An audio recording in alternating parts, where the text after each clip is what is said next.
Breaking news mga kababayan, Corina Sanchez, binasag na ang katahimikan dahil po sa mga tirada po ni Vico Soto na mayor ng Pasig na di umano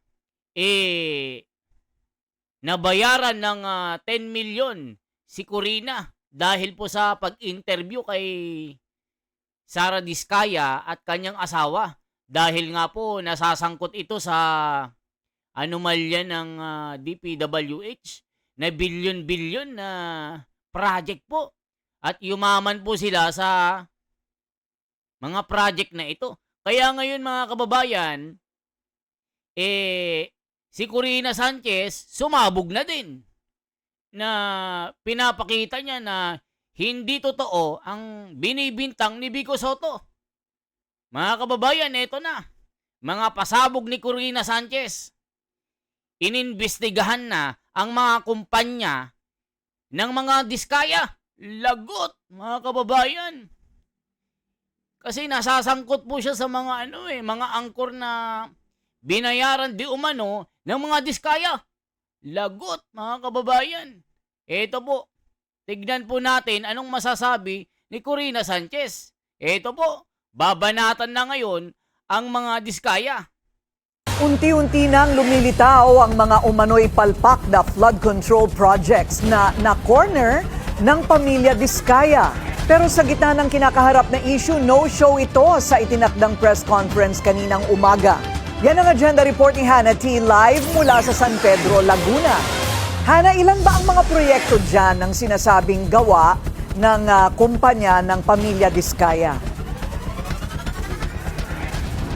Corina, dito pa lang sa may San Isidro River sa San Pedro, Laguna, 2 projects ang hawak ng St. Gerard Construction ayon sa LGU. Yung isa dyan, tila tinipid daw sa materyales at itong pangalawa naman, hindi nakatulong sa pagpigil ng baha dito sa lugar. Ayan mga kababayan, grabe. Mukhang hindi natapos itong project ng mga diskaya na ang pangalan po ng kumpanya, St. Gerard. Matindi mga kababayan, sa San Pedro, Laguna ito. Inirereklamo dahil mukhang hindi natapos. Nako, mga kababayan, ito na ba ang mga pasabog ni Sara Duterte na turo ng turo sa korupsyon? Pero sino ba ang mga nasasangkot dito mga kababayan? Di umano mga kababayan ang mga sangkot kontraktor, district engineer, mga kawani ng DPWH, merong congressman. Ang lupit mga kababayan dahil bilyon-bilyon ang pinag-uusapan dito. Nagkakaroon po ng sabwatan. Yung ibang congressman, mga kontraktor. Dito mga kababayan, mukhang sumabog na si Corina Sanchez na parang pinapakita niya na hindi siya bayaran. Nako mga kababayan, ginalit niyo si Corina Sanchez. Kaya ngayon, pinaiimbestigahan na ang kumpanya ng mga diskaya na sinasabing nabayaran siya ng 10 milyon. Nako, mga kababayan, ito na, ituloy natin. Ang dapat sana'y simpleng repair lang ng dike sa Santo Niño, San Pedro, Laguna na uwing perwisyo para sa mga residente. Around 2022, may inagos umano na backhoe, tumama sa dike at may nadamay na bahay. Ang nakatakdang dapat umaksyon ang kontratistang St. Gerard Construction, isa sa mga kumpanya ng Diskaya family ng Pasig City. Dapat ay lang i-repair nila. Ang nangyari, dahil sa tagal din siguro nilang gumawa, nakatambay yung nila dyan, barge, then barge na may nakakargang backhoe, dumating si bagyo, nakaharang yung mga equipment nila dyan. Dahil nakatenga raw ang barge at backhoe ng kumpanya, hindi naging free-flowing ang tubig. Taong 2023, nang sabayan ng masamang panahon, gumuho raw ang porsyon ng pader sa likod ng water station kung saan nagtatrabaho si Michael. Sa kasamaan nun, kinakayod na pala yung ilalim ng lupa.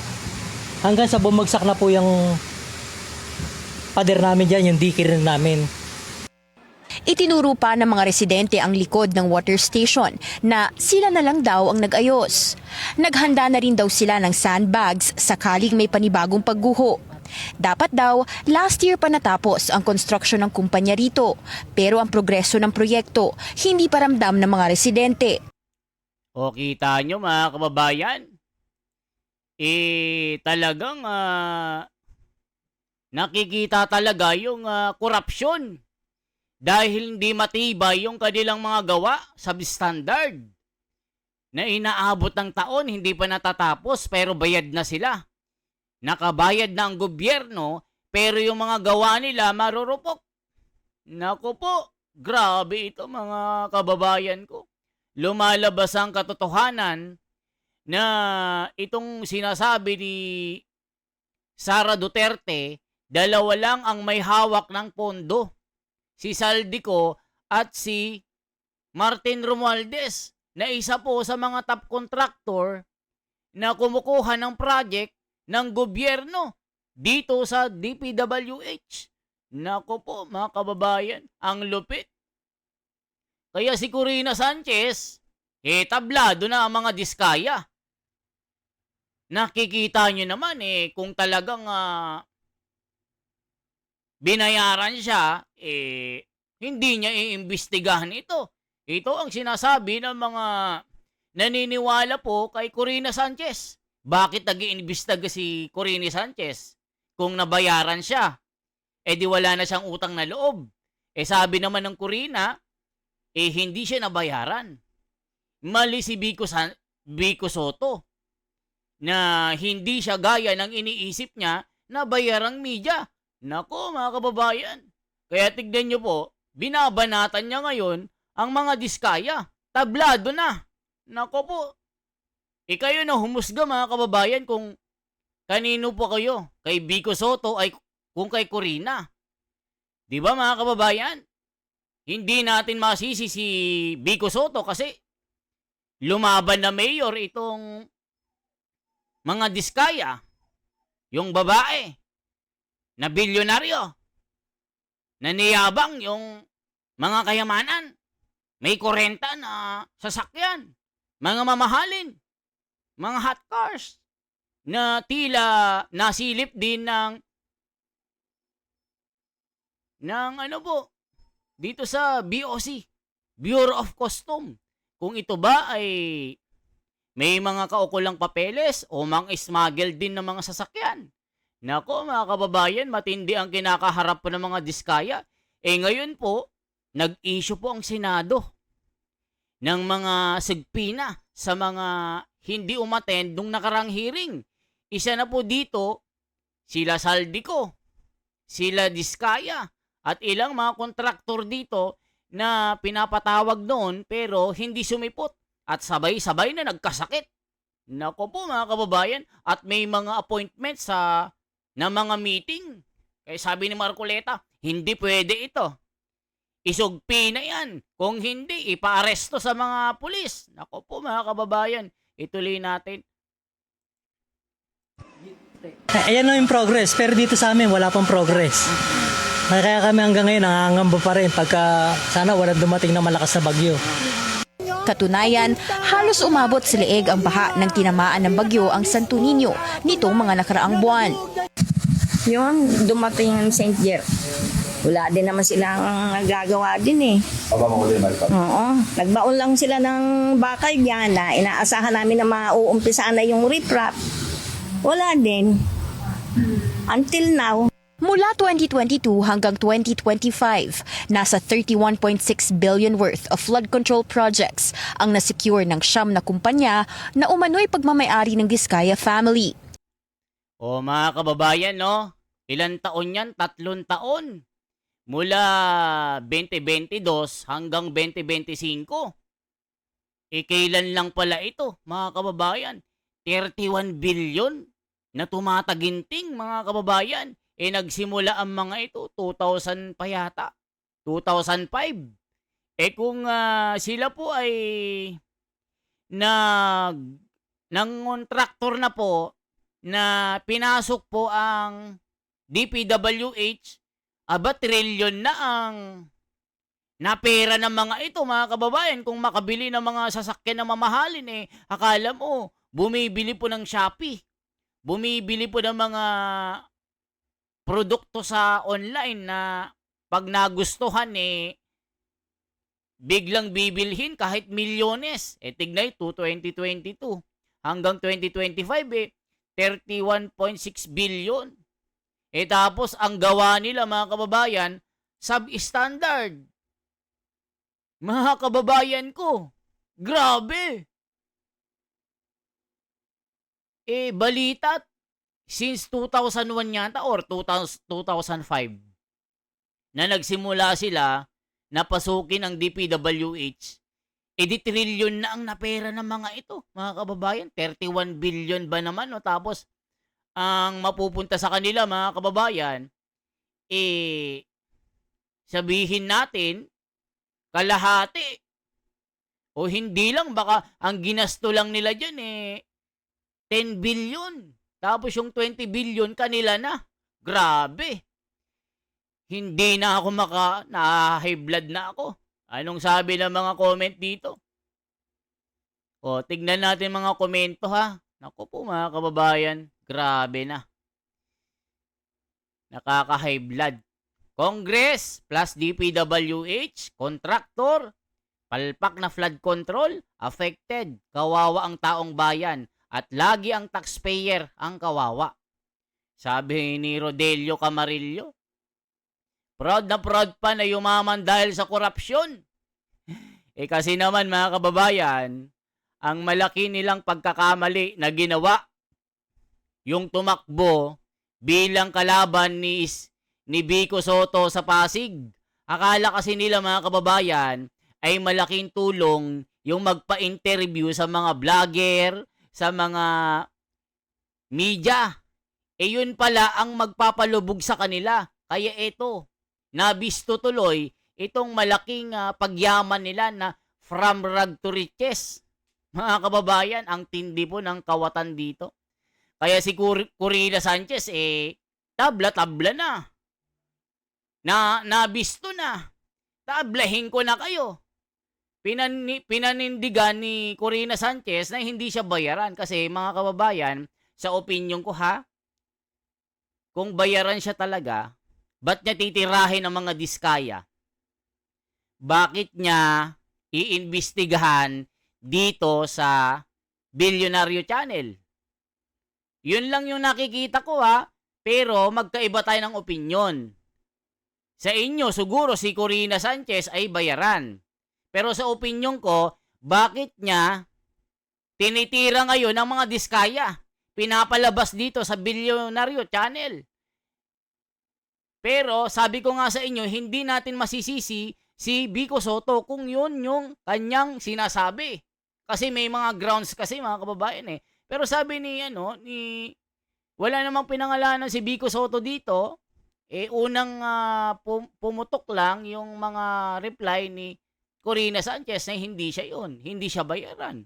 Si Karen Davila sumabog din na binulgar niya na meron talagang mga angkor na binabayaran ng mga politiko. Sabi nga sa kanya, name your price, monthly. Sabi naman ni Karen Davila, no. Sabi nung politiko, walang makakaalam. Sabi naman ni Karen Davila, walang makakaalam pero alam ko. Darating ang araw, sisingilin mo ako at mabubulgar at maaapektuhan ang aking pagkatao at credibility. Kaya dito, mga kababayan, si Corina Sanchez talagang pinanindigan niya na hindi siya bayaran. Nagaya ng sinasabi ni Vico Soto. Pero hindi ko sinasabi sa inyo na kung sino ang papaniwalaan natin. Kanya-kanya po tayo ng mga opinyon. Pero sabi ko nga sa inyo, hindi natin masisi si Vico Soto kasi itong kalaban niya ng mga diskaya ay sangkot sa DPWH sa bilyon-bilyon, trilyon-trilyon ang nakulimbat. Kaya sabi din ni Karen Davila, bakit nyo dinidikdik ang DPWH, ang mga kontraktor, mga engineer, mga number one, ang mga congressman, ang mga sangkot. At may mga kumpanya ng mga contracting company. Kaya sabi naman ni Marcoleta, Karen Davila, teka lang, hindi ka abogado, wag mo akong pangunahan, nag-uumpisa pa lang ako. Makakarating tayo dyan. Ibig sabihin, hindi ura-urada. Hindi basta-basta na i-point mo yung fingers mo tapos ipatawag agad sa Senado at gigisain mo. Kailangan yung facts, yung basis. Kasi pag wala kang ebidensya, magagaya sa hilaw na kanin ito. Yan ang sabi ni Marcoleta. O, di ba mga kababayan? Tuloy natin. Halos 6% ito ng lahat ng flood control contracts sa buong bansa. Kabilang sa mga ito ang Alpha and Omega na nakasungkit ng 7.5 billion worth of projects, St. Timothy na may 7.3 billion at St. Gerard na may 2.3 billion. Ayon kay Pasig City Mayor Vico Soto, lahat ng ito kontrolado ng Diskaya family. Sinubukan kalabanin ni Sara Diskaya si Soto sa pagkaalkalde nitong midterm polls, pero kalaunay natalo rin.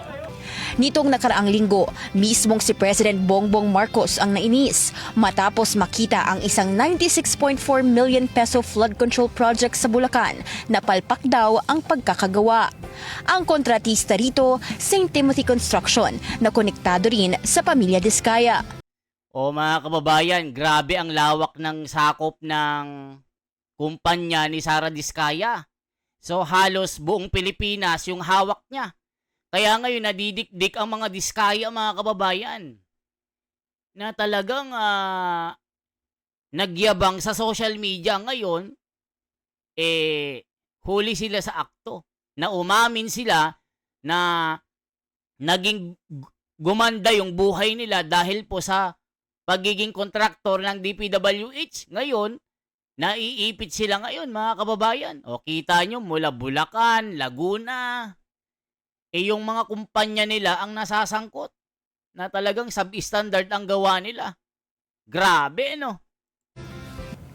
Sa 545 billion pesos na flood control projects, 100 billion lamang napunta sa ilang malalaking firms, habang mahigit 6,000 projects, wala ring detalye kung ano talaga ang naipatayo. Historically, nasuspend na ang St. Gerard ng 2015 at na-blacklist noong 2020 ng DPWH dahil sa anomalyang tax clearance at isang delayed project sa Cavite. Habang nagiging sentro ng usapan ng mga proyektong hindi matino ang kalidad, ipinakita naman ng pamilya Diskaya ang kanilang yaman. Sa panayam ng Bilyonaryo News Channel, O mga kababayan, kita nyo po, ipinagyabang talaga nila yung kayamanan nila. Akala nila ito yung magiging way nila para makapasok sa politika. Naku po, buti na lang daw hindi nanalo ito. Sara at Curly Diskaya noong 2024, ipinagmalaki nila ang nasa 40 sa higit 100 luxury cars nila sa garahe, kabilang ang mga brand na sila lang daw ang meron sa Pilipinas. Sinimulan nila ang St. Gerard noong 2003 hanggang nabigyan daw sila ng pagkakataon sa isang big project noong 2014. Doon na raw nagtuloy-tuloy ang kanilang success. Mula doon sa hindi nyo alam, sa pambayad ng tuition, walang panggatas ng mga bata. Ngayon pong 2024, magkano po yung asset na pinag-uusapan natin ng pamilya Diskaya? Hindi namin kinocompute pero yung mga ganun po. Parang kapareho ng title ng ano niyo, ng station niyo, ng bilyonaryo niyo, channel niyo. Parang ganun. O mga kababayan, umamin sila na yung asset nila kapangalan daw ng Bilyonaryo News. Hindi nila makompute kung magkano yung pera nila, lahat-lahat. Sabi niya, sa pagyayabang niya, tawa ng tawa pa yung babae na hahaha. Sabi na ng lalaki, ay, parang ano po, magkano yung asset nyo, yung total asset? Parang yung pangalan ng ano nyo, ng ng kumpanya, bilyonaryo. Ibig sabihin, mga bilyonaryo sila. O, ito, ulitin natin ha. Usapan natin ang pamilya Diskaya. Hindi namin kinocompute pero yung mga ganun po. Parang kapalan ng title ng ano nyo, ng station nyo, ng bilyonaryo nyo, channel nyo. Parang ganun lang din. O mga kababayan, nagyabang pa, no? Parang ganyan din. Yung, parang parang yung mayabang na pagkakasabi na proud na hindi nila mabilang, pero parang yung pangalan ng channel nyo, Bilyonaryo Channel. Grabe yung yabang nila, mga kababayan. Proud na proud pa sa korupsyon. Ano sabi ng mga comment? Proud na proud pa na yumaman dahil sa korupsyon, sabi ni Andronico Bruno Gunday. Date of completion and turnover must be, if not, the construction company must be penalized for the delay. How about the warranty and repairs must be shouldered by construction to company if is within the warranty period. Grabe mga Diskaya na to. Dapat talaga imbestigan at ikulong. Baka tumakas yan. Papuntang abroad, halatang mga mukhang pera. Muntik kayong Pasigueños kung nanalo yan. Lusot na naman sila at simot uli. Anli ang kaban ng Pasig sa daming alipores niyan na puro bangag. Maraming maghahati-hati nung kumandidato. Yan running mate pa lang naman ni BM, mukhang adiktos na bastos pa ang mga congressman niya. Grabe mga kababayan, ang tindi. Ipinagyabang talaga na bilyonaryo sila. O parang ganyan, no? Yung channel nyo, bilyonaryo. Ang lupit mga kababayan. Hanggang ngayon, wala pa ring official statement na Usapan natin ang pamilya Diskaya. Hindi namin kinocompute pero yung mga ganun po. Parang kapalan ng title ng ano nyo, ng station nyo, ng bilyonaryo nyo, channel nyo. Parang ganun lang din. Hanggang ngayon, wala pa ring official statement na natatanggap ang Bilyonaryo News Channel mula sa Diskaya Camp. Ngayong araw, inasahan ang dapat sanay pagharap ni Sara Diskaya sa media. Kaya lang, hindi ito sumipot sa isang press conference kung saan bahagi siya ng panel kasama ang PDP laban. Doon ipinanawagan ng partido kay Pangulong Bongbong Marcos na huwag mamili ng iimbestigahang contractors ng flood control projects. O mga kababayan, nakita nyo po. Hindi ito mabubunyag mga kababayan kung hindi si Senador Marcoleta ang humawak po ng Blue Ribbon Committee. So, isinadjust po ni Marcoleta na hindi pipili kung sino ang ipapatawag ng mga kontraktor. So, sinagot na rin ni Marcoleta si Karen Davila na magantay lang siya, wag siyang magmamadali kasi hindi naman siya abogado. Sinusure po ni Senador Marcoleta na dadaan po sa proseso. Kasi nga, ang abogado kasi bago magsalita, bago lumaban, ready. Hindi parang Tito Soto na banat ng banat na hindi naman abogado, nagmamagaling. Itong sinasabi ni Senador Marcoleta na bigyan nyo ako ng time. Kasi pagka sugod tayo ng sugod, parang hindi maluluto ng maayos yung kanin. Parang hilaw ito. Kaya Miss Karen Davila, sana po bigyan nyo po ng pagkakataon si Senador Marcoleta kasi ikalawa pa lang ito. Antayin nyo po itong susunod na ito kasi pinasugpina na po lahat ng mga kasama po sa iimbestigahan at magigisa po sa Senado itong darating na Miyerkules po yata ito. Mga kababayan, i-check po natin yung mga listahan na may sugpina po. Sugpina sa Senado, Senate hearing. Mga kababayan, tignan po natin kung sino-sino yung mga kasama. Flood control. Kasi talagang binigyan na po sila ng mga listahan mga kababayan. O ito po, mga ano po, mga sugpina contractors. Ito po mga kababayan. So, i-check po natin ha, yung mga may sugpina para po malaman natin kung sino-sino ang mga ito. Di ba mga kababayan? Ito, check po natin. List of contractors. List of contractors who involved in flood control. Flood control. Senate hearing. Ito po mga kababayan, check po natin yung mga listahan kung sino-sino po yung may mga sugpina dito. Ayan, contractors in PBBM list tried to bribe me. Oh, grabe si Lebiste mga kababayan. Ang tindi ni Lebiste, ano?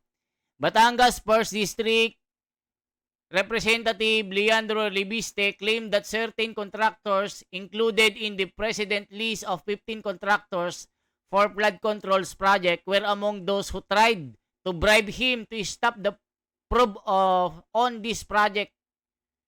Si Pino, binabayaran pala ito si Lebiste ng 360 million para lang ipatigil yung flood control investigation.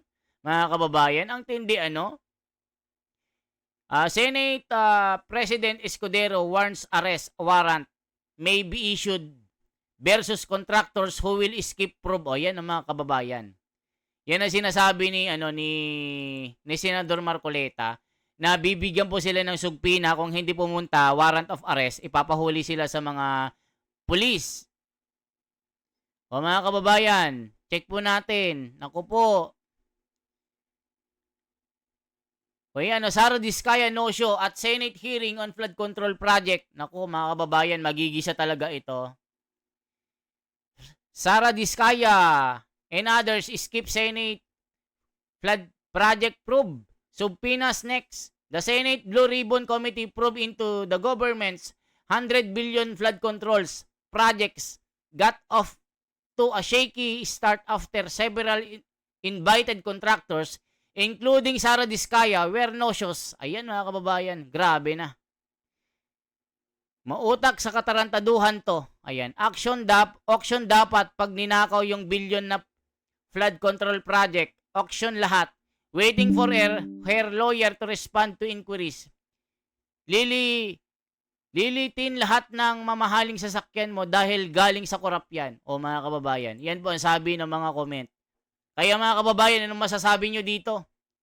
Matindi po ito mga kababayan kasi sabi kasi nila mga kababayan dito sa pagsibak kay Diwata, kay General Torre, makakalimutan na ang flood control. Hindi po mga kababayan, hindi po tayo titigil na kalampagin ang gobyernong ito na kasama po natin si Senador Marcoleta na dapat may mangyari na may makulong, may managot sa pagnanakaw sa kaban ng bayan. Hindi po matitigil sa pagsibak kay Diwata.